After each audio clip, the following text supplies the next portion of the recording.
Hi everyone. Your seeds are starting to sprout. You're delighted with yourself. You have a few plant babies to mind. But what do you do now? In this video, I'm going to talk to you about what's next to look after your seeds. But before I start that, I want to talk to you about what to do if there's no sign of your seeds. And the first thing to do is don't panic. There's 3 essential things that you need to think about for looking after seedlings that are either not yet sprouted or you've just sprouted them and you're looking after them now. The first thing is light. You really do need to have them in a bright place. It's the light that triggers a lot of seeds to grow. Light and heat are the 2 things that trigger them to know it's time to wake up and start developing into little seedlings. So in this area in my house, you can't see it, but there's a skylight above, so they're getting light from above as well as the window light. And really that's the best thing, you know, unless you have a heated greenhouse, which most people don't. But if you can get light from above, it's better than light from a window, because if you think about it, the sun is above, so you get more light from up high than you do from side on. So try and find a place in your house where you have that. The other thing to look out for is if you're putting them on a windowsill like I have here, if you have a heater underneath the window, watch the water level in your plants, because that can make a big difference. The heat probably won't bother them that much when they're getting going, when they're just starting to sprout, but the heat will dry out the water that's in the soil or the compost. Okay, so you have your light sorted. The second thing to think about is watering them. Okay, so when do you need to water them? And you can see here in these, I have them planted up in toilet roll tubes. These are sweet pea seedlings. These ones are about 4 weeks old. These ones are about 2 weeks old. And you can see in my little half tray here that I have some ones that are already ready to go. And then I have plenty of others that haven't decided to make a move at all yet. So I'll just bring that up there to you. These ones were planted at the same time as these. I'm giving up on these ones. There were seeds I collected myself. I don't really know why. So like, these things happen. Don't panic. What I did was I stuck in new seeds into them last week, and I'm expecting those new seeds will germinate and that these ones will come out. For the ones that are already there, when to water them. So you can see here, the toilet roll tubes are kind of handy because they do give you a sort of a sign of what level the water is at. And I know I planted my seeds fairly near the top, so they're not going to get any of the water that's down near the bottom. So these guys do need a watering. I'll just see, can I tip it up? Yeah, you can see they're a little bit dry. So for these ones, I will give them a drop of water. Whether or not you have a cover on your seed tray, so that these little propagator kits makes a big difference to the watering, because you can definitely overwater, right? So you're trying to get a balance, and that can be difficult when you're starting out, to know how much is too much water and how much is not enough. If there's a lid on it, the water is turning into condensation on top of the propagator lid and falling back down on the soil. So the chances are the water is plenty in that, and you're probably rarely going to need to water that. The ones that are not covered, the water is escaping, so you're going to need to water them a little bit more often, and you want to keep an eye on those ones pretty much daily, just to see how they are. You don't want them absolutely soggy that you could wring out the toilet tube, but you do want them moist at all times. So I'm going to show you how I water these to keep on top of them. So I need to get my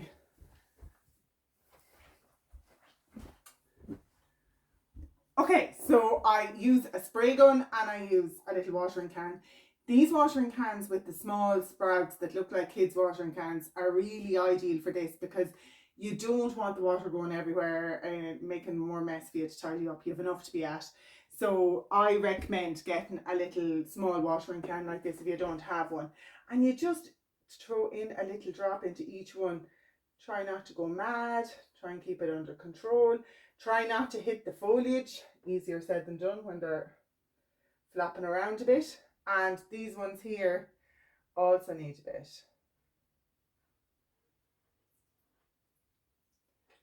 So we'll just water each little tube. Okay, and keep an eye. So what I do is I keep this little watering can close by and do them daily. For the guys in the propagator, I'll just show you this. I'll take the lid off it so you can see what we're talking about. So you can see they're still quite wet. I won't be watering those because they just don't need it yet. However, if I thought the soil was drying out, so you'll know it, like it'll look dusty. If I thought the soil was drying out in those, I'd use my spray. So I recommend getting one of these. Like you can usually get 3 or 4 of them in a, you know, Euro shop or discount store, whatever you want to call it. And give them a light little spray just to moisten the top of the soil. I'm not going to do it with these ones because they're done. So then here you can see I have a classic problem that probably drives everyone a bit crazy. I have these little guys that are sprouted and these ones that are not. Now, strictly speaking, the rule is that you should take the lid off when they're sprouted. And the reason for that is that the condensation that collects, you can probably see it inside the lid, drops down onto the soil. But if there's plants that have sprouted, it drops down onto the leaves of the plants. And the sun can then burn those leaves a bit more easily because of the water. The sun isn't a major concern where I am at the minute, and they're not in a south facing windowsill, so I'm not overly concerned.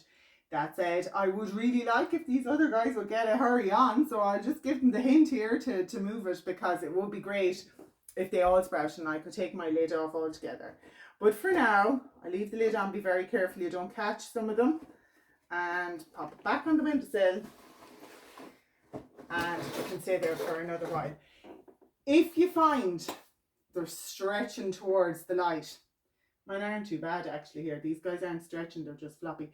If they're stretching towards the light, it probably means it's not bright enough for a windowsill. You need to go looking for a better one if you can find one. The turning them around every day thing doesn't really make any odds. You're just looking for as bright a spot as possible. These guys here, you can see a lot of them are coming up. So they're going to be fine. And actually I can see I missed watering one little guy there. So I'll give him another drop. Okay, so that's the watering side of things done. So we've done the light, we've done the water. The next thing to talk about is pinching out. Okay, so pinching out. Why would you bother? The reason you bother is for later on in the season. Pinching out the plants now means that they're going to develop bushier at an earlier stage. So they'll be fuller closer to the bottom of the plant from the start. Whereas if you leave them to their own devices, they'll grow tall first and then start branching out. So you want as full a display as you can. The more branches or stems or offshoots or whatever you want to call them, the more flowers you're going to have, which is what we're after. So pinching them out now gives them a chance to spread out and be bushier. They're also a bit sturdier if you pinch them out. You know, there's a bit more weight to them if you're in windy conditions. So that's why. Which plants? Sweet peas, which are what I'm demonstrating here, but zinnias, dahlias if you grow them by seed, marigolds if you grow them by seed. They're the cosmos if you grow them by seed. They're the main ones. There's plenty of other ones you can do it with. Antirrhinums is another one, but they're the main ones I do. If you don't do them, the plants will be fine. This is just trying to get this fuller look, so it's a quick easy job, and you might as well, you know. So these guys here, you can see, because I planted them early in the season and there wasn't as much light around, they are a bit long and thin. So how do you know when you can?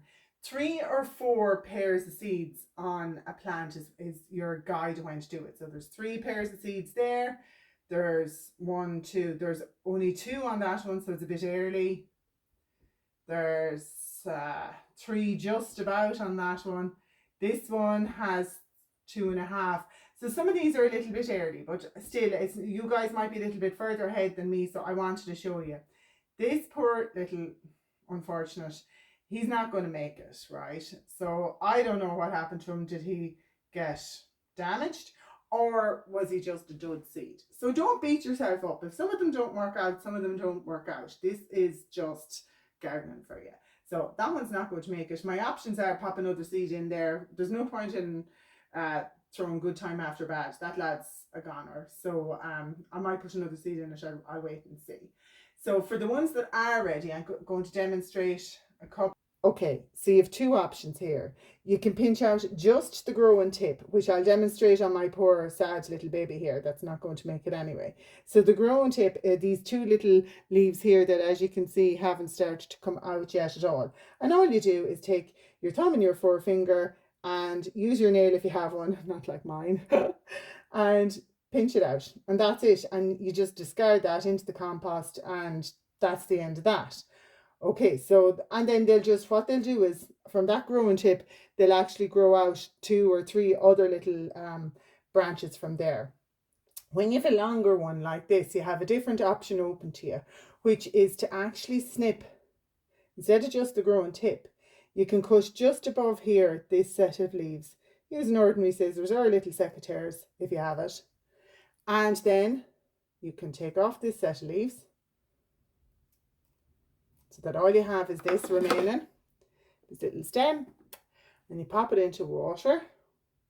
Might fill up that water a little bit more, and they will develop little roots that you can plant up again later instead of wasting it.